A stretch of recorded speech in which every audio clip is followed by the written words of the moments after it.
after I found the one rental at a time, and getting the buybacks and doing the work and studying your market, I was in Killeen, Texas. And, at that time, the market was it was already hot. It was already, starting to peak. I found it around 2020. And then around 2021, as you know, it was high and flying every Yeah. property above asking. And it took a while for us to find a property. Like you think when you join a program, you're like, all right, it's going to work tomorrow. And it just doesn't work like that. And if you're going to do it the right way, you have to take the time to actually study a market. You have to take the time to do the work. You got to figure out what neighborhood you want to live at, Yes. what side of town you want to live in, and, I took into account like, all right, I have a wife, I have kids, would I live in that area personally with my wife? And if I said no, then that's obviously not an area that I should probably be buying in. And, I think it took us around a year to really, find a property.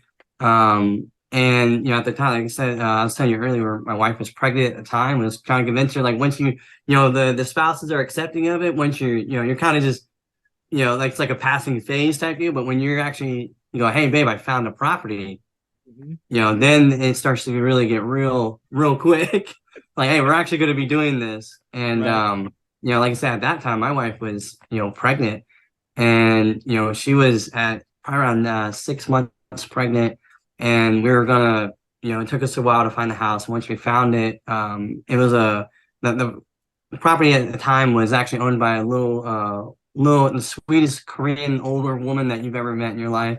And she was actually going to go home to Korea. Her husband had passed away, and they had owned several duplexes, and they wanted to get rid of them.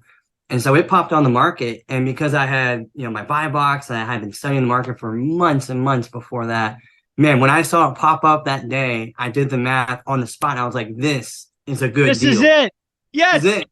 This is mine. Like I gotta get this. Oh, that's I exactly the knew. feeling I hope everybody gets. Right. Do the work. Do Oh, the work. Oh, yeah. And I knew at that moment, I was like, this is, I knew if I didn't make a offer on it at that point, I was like, I have to pull the trigger. I have to put my feet into the fire and just take the shot. And I think that's one of the biggest things that people have is taking the shot. Once you find it and it's good, take the shot. take the shot. And as long as you've done everything prior to that, you'll most likely be okay. Things happen, but most likely, I'd say 90% of the time you'll be fine.